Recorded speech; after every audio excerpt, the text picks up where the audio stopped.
अस्सलाम वालेकुम फ्रेंड्स, मैं हूं उस्मान हुसैन और आप देख रहे हैं हमारा YouTube channel Al Makka tech and business hub. Guys, आज की इस वीडियो में हम बात करेंगे मार्केट की ताज़ा तरीन सूरत हाल पर कि क्या क्रिप्टो मार्केट के हमेशा के लिए ख़त्म होने का वक्त आ गया है या हमें अपने तमाम असासे मार्केट से फौरी तौर पर निकाल लेने चाहिए।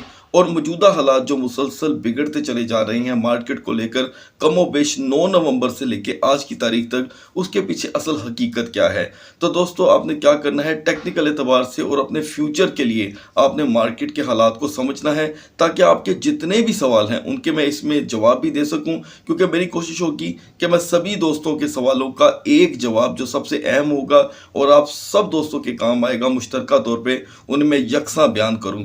और यहाँ पर सीजेड के जो कुछ ट्वीट्स थे पिछले 4 दिनों के, वो हमारे और क्रिप्टो मार्केट के लिए कितने फिलहाल इन दिनों काम आ सकते हैं उस पर भी बात होगी। सो गाइस, इस वक्त तक प्रूफ ऑफ रिजर्व के ऊपर जितना मार्केट के अंदर शोर देखने को मिल रहा है उसकी हकीकत में मैं आज आपको पहली दफ़ा यूट्यूब की पूरी हिस्ट्री में मैं बयान करने जा रहा हूं, क्योंकि आपको इसका कहीं पर कोई भी डाटा मौजूद नहीं मिलेगा कि असल में इसके बिहाइंड द स्क्रीन हो क्या रहा है। तो दोस्तों, आपने क्या करना है, वीडियो को करना है लाइक, चैनल को करना है सब्सक्राइब। अगर आप चाहते हैं कि आने वाले दिनों में आपसे हमारी किसी भी एक वीडियो का नोटिफिकेशन मिस ना हो तो बेल आइकन के बटन के साथ साथ ऑल के बटन को भी क्लिक कर दीजिएगा। गाइस, मेरे नज़दीक ये वीडियो आपके लिए इतनी ज़्यादा ज़रूरी है कि शायद अब तक कोई वीडियो इतनी ज़्यादा ज़रूरी ना रही हो, क्योंकि यहाँ पर बात आती है हम सब के असासों की और दुनिया के हर उस शख्स की जो क्रिप्टो में इंटरेस्टेड है और क्रिप्टो के फ्यूचर को जानना चाहता है। गाइस, मार्केट में क्रिप्टो का जब इब्तदा होता है आज से 12 साल पहले, तब से लेके आज तक क्रिप्टो की रेगुलरिटी के जो मसाइल हैं वो पूरी दुनिया में हमें यकसां देखने को मिल रहे हैं। और अभी तक ये सिर्फ चंद एक मुल्कों में, जिसे अगर मैं गिनने बैठूं, अभी हम गूगल सर्च करके देखें तो 10 से 15 मुल्क भी बड़ी मुश्किल से निकलेंगे जो अभी तक इसे हकीकी तौर पे अपने असासों में कन्वर्ट करने में कामयाब हुए हैं। अब इसकी कन्वर्जन की आड़ में कई क्रिप्टो की एक्सचेंजेस आई, जैसे कि आपको मैं रोज़ाना की बुनियाद पर बताता हूं कि जब हमने मार्केट को स्टडी करना शुरू किया तो मार्केट के अंदर सिर्फ 1500 कॉइन मौजूद थे। आज हम तकरीबन 21,000 कॉइन क्रॉस कर चुके हैं। उसके बाद पाकिस्तान भर में या मान लें कि एशियन कंट्रीज़ में 15 से 20 एक्सचेंजेस को लोग जानते थे।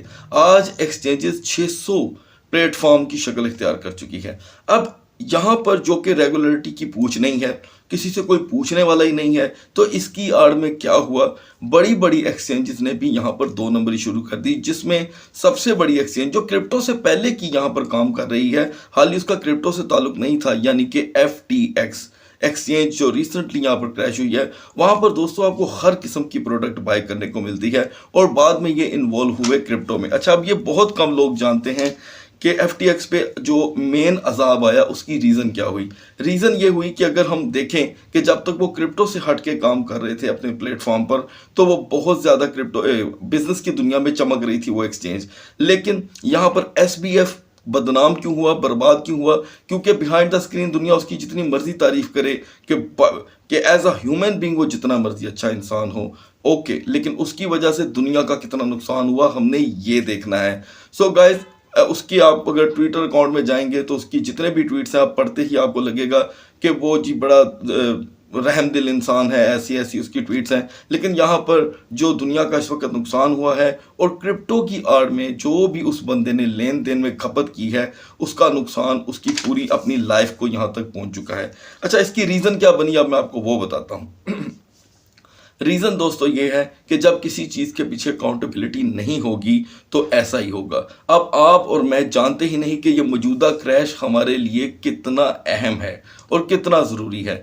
रीज़न ये है कि दोस्तों FTX के क्रैश होने पे लोगों ने CZ को यहाँ पर उसका जिम्मेदार करार दिया कि ये अगर वक्त पे उसको अपना लेता तो ऐसे हो जाता, वैसे हो जाता। लेकिन दोस्तों CZ जो बाइनांस का CEO है, उसने एक बहुत ही अच्छा स्टेप लिया, क्योंकि वो जानता था कि इसकी खपत अगर मैं अपने हाथ में ले भी लेता हूं तो पूरी नहीं हो पाएगी, क्योंकि ये खपत कोई लूना कॉइन की तरह नहीं थी कि जिसको अपने प्लेटफॉर्म पे इजाज़त दी, और ये एक टोकन नहीं था, ये एक्सचेंज थी।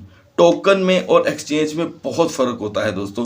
लिहाजा इधर एक्सचेंज यहाँ पर बैंकरप्ट हुई है और इसी के साथ CZ ने एक ट्विटर पे ट्वीट मार दिया, जो मैं स्क्रीन पे चला रहा हूँ, आपने देखना है, पढ़ना है, कि जी अब आने वाले दिनों में बहुत सी ऐसी एक्सचेंज बैंकरप्ट होंगी। उसने ये क्यों बोला? और उसने क्यों इस चीज़ की शर्त रख दी कि हमें प्रूफ ऑफ रिजर्व पे जो है आना चाहिए और अपने रिजर्व का हमें यहाँ पे डिक्लेरेशन देनी चाहिए। और सबसे पहले वो उसने खुद अप्लाई कर दिया बाइनांस को लेकर, ताकि यहाँ पर जितने भी प्लेटफॉर्म्स हैं उनको पता चले कि हमारा पैसा जिस भी एक्सचेंज पे पड़ा हुआ है कम से कम उनके पास इतने साथे तो हैं। ये इसी तरह ही है कि जैसे आपके पैसे किसी बैंक में पड़े हों, ठीक है। अब आपको शायद इस बारे में बिल्कुल इल्म नहीं होगा कि अगर बैंक, आपने भी अगर एक बैंक खोलना हो, लेट्स सपोज आप दुनिया के किसी भी मुल्क में रहते हैं, तो पहले आपको एक स्पेसिफिक अमाउंट स्टेट बैंक को दिखानी पड़ती है। अब स्टेट बैंक किसी भी मुल्क का हो सकता है, जैसे कि अगर आप इंग्लैंड में भी बैंक खोलना चाहते हैं, पाकिस्तान में बैंक खोलना चाहते हैं, तो आपको पहले एक मखसूस रकम, वो 5 करोड़ रुपया भी हो सकती है, ठीक है, 10 करोड़ रुपया भी हो सकती है, वो एज अ रिजर्व आपको स्टेट बैंक को शो करनी पड़ती है, तो फिर आपको बैंक खोलने की इजाज़त मिल जाती है। लेकिन उसका हिसाब हर 6 महीने बाद या 3 महीने बाद या साल बाद लिया जाता है। इसे कहते हैं दोस्तों प्रूफ ऑफ रिजर्व, यानी कि अपने जो आपके पास रिजर्व पड़े हैं और आपने लोगों का पैसा अपने पास रखा हुआ है, उसका प्रूफ देना पड़ता है। सीजेड का ये जो दोस्तों स्टेटमेंट था, जो ट्विटर अकाउंट पे हमने देखा, ये बहुत ही ज़बरदस्त रहा। अब तक का ये इसका सबसे अच्छा मैं समझता हूँ कि एक स्टांस था। लेकिन कह सकते हैं कि एक गलत वक्त पे था, क्योंकि एक एक्सचेंज पहले से ही कोलैप्स कर गई। इसके कोलैप्स के बाद क्रैश जो था वो कंट्रोल हो सकता था। लेकिन इस स्टेटमेंट के बाद कि जी अब आप देखते जाएं और कितनी एक्सचेंजेस यहाँ पे बैंकरप्ट होती हैं, इसके बाद मार्केट और क्रैश कर गई और मार्केट क्रैश करती ही चली जा रही है। ये है अब तक की सबसे बड़ी रीज़न जो मैं अपनी ऑडियंस को बताना चाहता हूँ। और इसके बारे में कई एनालिसिस ने भी कहा कि सीजेड ने बात तो अच्छी कही है, लेकिन कई गलत टाइम पे है। दोस्तों सही बात कहने का वाकई ही कोई सही वक्त होता है, लेकिन उसने ये बात इसीलिए भी की कि चलो अब मार्केट में क्रैश आया है, आ लेने दो जितना आता है। इसकी आड़ में आल्ट कॉइन का सत्यानाश हो रहा है, मार्केट डंप कर रही है, लेकिन इसका एक फ़ायदा है कि इसी क्रैश के दरमियान जो समझ लें सफाई होगी क्रिप्टो मार्केट की, एक्सचेंजेस का जो भांडा फूटेगा, उसके बारे में सबसे बड़ा फ़ायदा इसके इन्वेस्टर को ही होगा कि आने वाले दिनों में हमें पता होगा कि प्रूफ ऑफ रिजर्व रखने वाली जो एक्सचेंजेस हैं वहाँ पर हमारे सरमाए किसी हद तक सेफ हैं। अब यहाँ पर सारी एक्सचेंजेस ने Aahista Aahista proof of reserve देना शुरू कर दिया है। जैसे कि मैंने आज सुबह की वीडियो में भी बताया था कि मुझे OKX, KuCoin और डिफरेंट एक्सचेंजेस से मुझे सुबह सुबह ईमेल मौसूल हुई कि जी हमने प्रूफ ऑफ रिजर्व के लिए अप्लाई कर दिया है और आपको आने वाले दिनों में एक मैकेनिज्म प्रोवाइड किया जाएगा जिस पे जाकर के आप हमारे रिजर्व देख सकते हैं। अब दोस्तों इसके ऊपर भी सीजेड ने एक नया ट्वीट कर दिया। इस वजह से मार्केट संभल नहीं रही। अगर आपने मेरी ये वीडियो पूरी नहीं देखी तो यकीन करें आप अगले 1 महीने तक सोचते रहेंगे कि ये मार्केट इतनी बुरी स्टक क्यों है, क्रैश क्यों है। इसको समझना होगा, ये टेक्निकल पॉइंट है, ये टॉप 5 क्रिप्टो या टॉप 10 क्रिप्टो की वीडियो से भी बढ़ के पॉइंट है, क्योंकि ये है बात असासों की। सो दोस्तों अब सीजेड का पहला ट्वीट क्या आता है मैं आपसे वो शेयर करना चाहता हूँ। सो गाइस सबसे पहले यहाँ पे सीजेड का एक ट्वीट आता है कि ये जो हाई इन्फ्लेशन मार्केट में आई है, ये मार्केट को एक समझ लें कि मेन स्ट्रीम मार्केट बनाने जा रही है, लेकिन अभी नहीं, एकदम से नहीं बनेगी इसकी रेगुलरिटी, ठीक है। और यही हाईलाइट यहाँ पे JP मॉर्गन की तरफ से भी आई है, ठीक है। उसके बाद दोस्तों उनका एक ट्वीट आता है कि कोई भी अगर एक्सचेंज आपको अपना रिजर्व शो करती है, ये सुनने वाली बात है, मेन पॉइंट है, रिजर्व शो करती है और उसकी थोड़ी देर बाद उनके वॉलेट से कुछ पैसे कहीं ट्रांसफ़र होते हैं, तो इसका मतलब उसने जो रिजर्व शो किए थे वो गलत होंगे। अच्छा अब ट्वीट क्या है, if an exchange have to move large amount of crypto before और after they demonstrate their wallet address, it's a clear sign of problem, stay away और हैशटैग सैफू। अच्छा एक तरफ वो अपनी दुकानदारी करने से बात नहीं आता, ये तो मैं आपको बता दूँ कि वो उसका मतलब है जी कि इधर मेरे वॉलेट में आ जाओ, ये है वो है, ये एक अलग मसला है। सो गाइज आपको ऐसे ट्वीट्स जो हैं फ़ायदा तो दे रही हैं, इसमें कोई शक नहीं है कि जी जो भी एक्सचेंजेस आपको अपने रिजर्व शो करती हैं, आपको रिजर्व पता चलेगा भाई इसने तो सही है अपने रिजर्व शो कर दिए हैं, इसका मतलब ये तो एक ऑथेंटिक एक्सचेंज है, इसके पास इतने रिजर्व मौजूद हैं जितने हमने उसके पास रखवाए हुए हैं। तो दोस्तों याद रखना कि वो एक्सचेंजेस जब अपने कुछ देर बाद अपने वॉलेट किसी और अननोन वॉलेट पे अपने ट्रांसफ़र करेगी अपने एसेट्स को, तो इससे साफ पता चल जाएगा कि उनके पास जो एसेट्स मौजूद थे उनकी कोई वैल्यू नहीं थी, वो आप ही के एसेट्स थे। अब यानी कि बहुत सी ऐसी एक्सचेंजेस हैं जिसका आपको आने वाले वक्तों में पता चलेगा, इसलिए ये क्रैश प्रोलॉन्ग होता चला जा रहा है कि हम जिन एक्सचेंजेस के साथ काम कर रहे हैं उनके पास सिर्फ आपका पैसा मौजूद है, अपना उनके पास कोई पैसा नहीं है।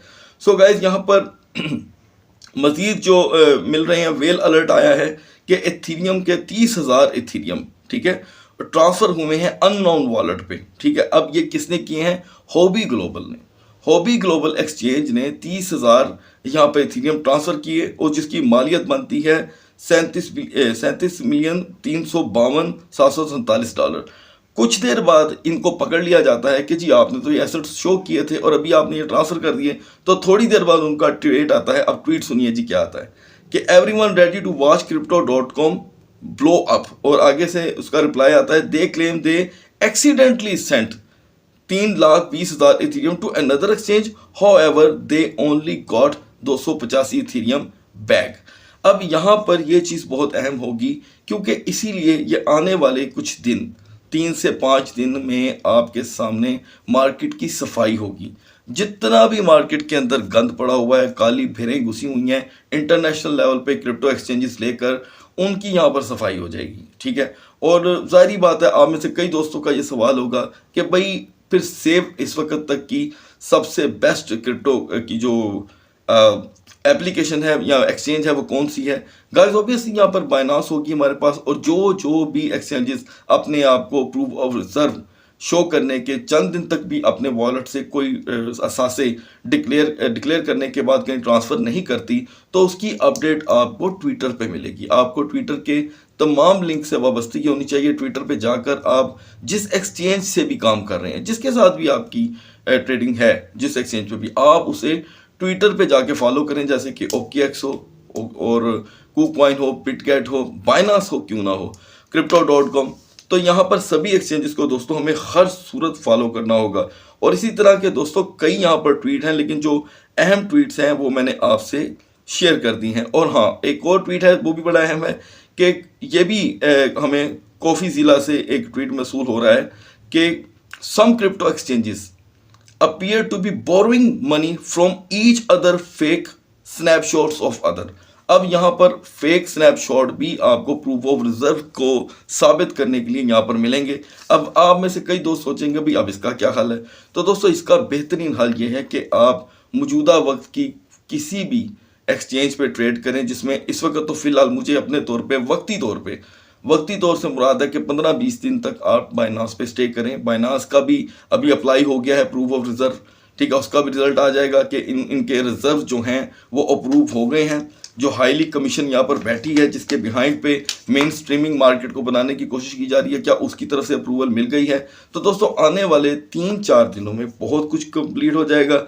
और रही बात, जो दोस्त कहते हैं कि मार्केट यहाँ पर दोस्तों ख़त्म होने वाली है, ये हो जाएगा वो हो जाएगा, तो गाइस ये एक कम इल्मी है, इसके लिए मैं ज़्यादा तो और कुछ नहीं कह सकता। सिर्फ और सिर्फ मैं कहूँगा कि आपको थोड़ी सी अपनी एजुकेशन इंप्रूव करने की ज़रूरत है। और crypto.com की तरफ से दोस्तों उसके CEO की तरफ से भी एक ट्वीट अभी रिफ्रेशली आ गया है कि says accidentally 400 million Ethereum to the wrong wallet address which was later return, यानी कि वजाहत पे वजाहत यहाँ पर मौसूल होती चली जा रही है। सो गाइज आई होप कि जिन दोस्तों को यहाँ पर 2 पॉइंट अभी तक क्लियर नहीं हो रहे थे कि ये क्रैश कब रुकेगा, उनको यहाँ पर क्लियर जवाब मिल गया है कि मार्केट में ये जो सफाई हो रही है, यहाँ पे जो काली भेड़ें घुसी हुई हैं, उनकी सफाई हुए बगैर मार्केट यहाँ पर पंप नहीं होने वाली। तब तक हमें छोटे मोटे या मज़ीद क्रैश भी देखने को मिल सकते हैं, क्योंकि एक्सचेंजेस जब बैंकरप्ट होंगी उनकी हकीकतें सामने आएंगी और आप ही के एहसासों पे जो ट्रेड कर रहे होंगे मार्केट में, जिस तरह FTX कर रहा था, तो एक टाइम आएगा मार्केट में उसका क्रैश तो आएगा। सो गाइज आई होप कि टेक्निकल एतबार से जो इन्फॉर्मेशन मैंने आपसे शेयर की है आपके किसी काम आ सके। अगली वीडियो तक अल्लाह हाफिज़।